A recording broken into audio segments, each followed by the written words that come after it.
Փաշինյանն ասաց, որ 2026-ի ընտրություններից հետո դուք այլևս չեք տեսնի օլիգարխների, որոնք զբաղվում են քաղաքականությամբ։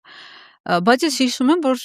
օրինակ նման խոստում էլի էր տվել 18-ից առաջ էլ ասել օլիգարխներ այլ ջարդարար օլիգարխներին չգիտեմ ինչ կանեն, բայց հետո Ծառուկյանի հետ կապված իրենց մտերմությունից հետո հիշում եմ ջեպազրույցներից մեկում Փաշինյանին հարցում են, ասում են ինքը օլիգարխ չի, ինքը խոշոր սեփականատեր է։ Հիմա դուք մտածում եք այս իր հայտարարությունից հետո իրոք, ասենք Խաչատուր Սուքիասյանին իրանք ցտեսություն են ասել ուղարկելու են տուն, թե անունը դնելու են խոշոր սեփականատերեր ու պահելու են իրենց կողքին։ Իսկ ինչ արեցին իրենք Խաչատուր Սուքիասյանին, այսինքն ստացվում է օգտագործեցին, հա, հիմա էլ դուրս եկավ իր լոգիկա։ Դե եթե ելնենք այն կախավարկածից, թե Նիկոլ Փաշինյանի բոլոր ասածները հակառակ են ստացվում,